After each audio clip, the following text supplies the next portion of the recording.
En un deuxième moment, la question du décloisonnement des ordres juridiques, pour terminer par les profondes mutations au niveau des attentes sociales par rapport à la formation des juristes. Quelques mots sur la complexification croissante du droit. Je crois que c'est un phénomène qui touche à peu près toutes les familles juridiques, celui de cette hypertrophie normative et cet accroissement croissant au niveau de la production normative. Certainement, certaines disciplines le connaissent plus que d'autres, certaines disciplines le vivent plus ou moins bien que d'autres, mais je crois qu'il y a lieu de souligner ce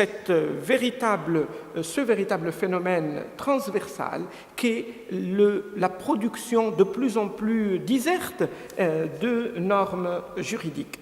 Le droit, à l'occasion de cette hypertrophie normative, devient donc plus détaillé, plus bavard et posera des problèmes, j'y arriverai tout à l'heure, de synthèse et de transcendance.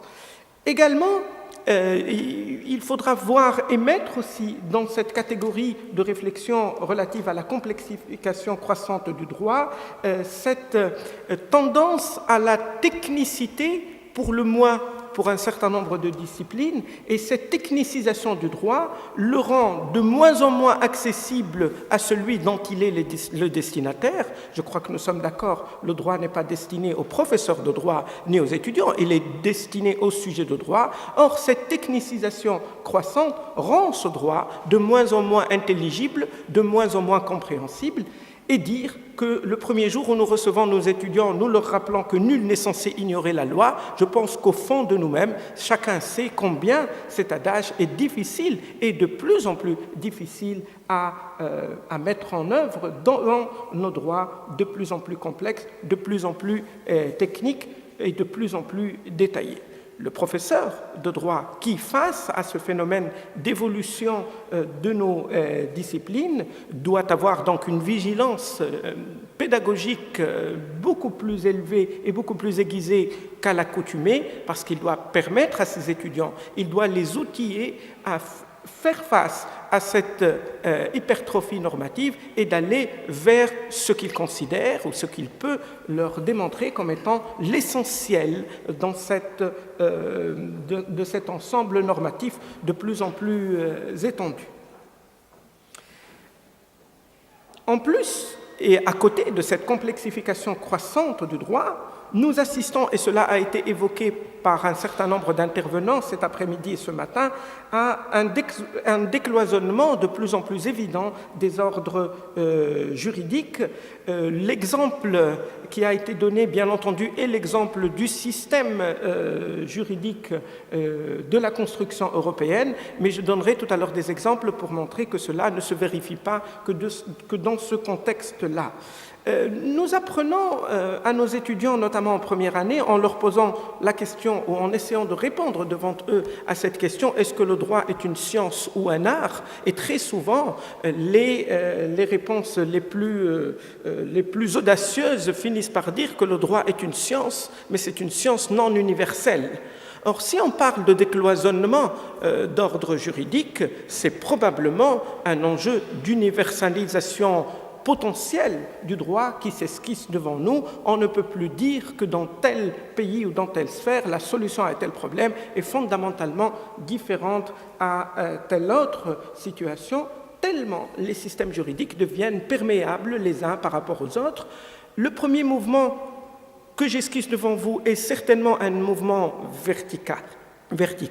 C'est la perméabilité croissante de nos droits internes par rapport au droit international. Plusieurs techniques le permettent. Le temps ne me permet pas de rentrer dans le détail et je ne vais pas vous faire offense en les évoquant devant vous, vous les connaissez. Le droit interne des États, par plusieurs biais, devient de plus en plus facilement le réceptacle de normes internationales, mais il n'y a pas que ce mouvement, et il n'est pas toujours d'ailleurs un mouvement de perméabilité entre deux systèmes positifs. Nous voyons malheureusement dans certains pays éclore une nouvelle perméabilité entre des systèmes positifs de ces États-là et d'autres référents juridiques qui, eux, ne sont pas positifs. J'ai en tête des pays qui qui voient leur système juridique positif perméable de plus en plus à des référents juridiques religieux, par exemple. Et cela crée d'autres formes,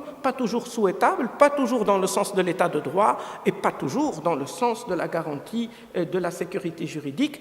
Et c'est dire que nous devons, là aussi, en perspective d'évolution de nos enseignements, en tenir compte tellement les enjeux ici cognitifs et pédagogiques sont tout à fait importants.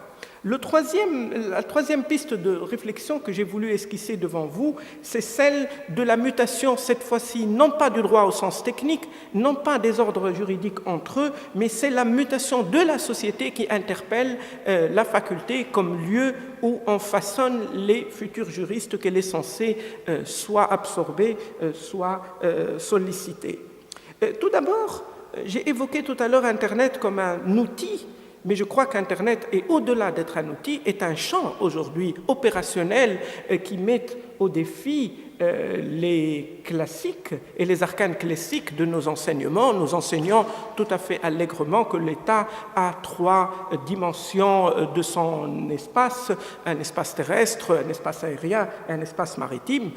Aujourd'hui, on parle de cyberespace qui interpelle à plusieurs titres la stabilité et la vérificabilité de nos notions juridiques, ne serait-ce que par cette notion que nous impose Internet ou le cyberespace en général, la plurilocalisation, puisque des faits, des lieux, des propos, voire même des actes peuvent avoir lieu en même temps dans plusieurs lieux. Or, ce que nous enseignons à nos étudiants, c'est soit le droit international qui est un droit de coopération, soit un droit souverainiste interne, mais qui ne prend pas en considération l'impuissance de la souveraineté étatique d'un État au-delà de son territoire pris au sens terrestre et géographique.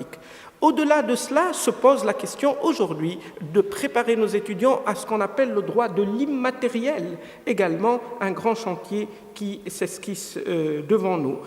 Parmi les formes de modification des attentes du corps social à recevoir nos produits, c'est-à-dire les étudiants que nous formons, c'est que la société n'est plus en demande uniquement des fonctions classiques, c'est-à-dire magistrats, avocats, notaires, etc. Aujourd'hui, les sociétés, les entreprises ont besoin de juristes qui ne sont ni seulement rédacteurs de contrats, ni de bons avocats qui vont préparer de belles plaidoiries. Ils veulent faire ce qu'on appelle aujourd'hui, l'influence anglo-saxonne étant évidente, de l'audit juridique, c'est-à-dire des juristes qui sont capables de mesurer le risque d'une situation au-delà ni de la situation performative du texte législatif ou du contrat, ou des perspectives contentieuses.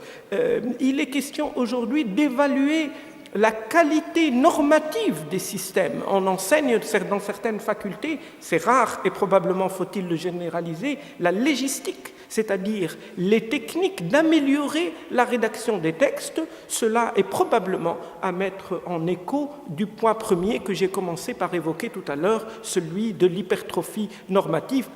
À trop faire de règles, à trop poser de règles, nous le faisons probablement, ou les législateurs et ceux qui les posent les écrivent de moins en moins bien.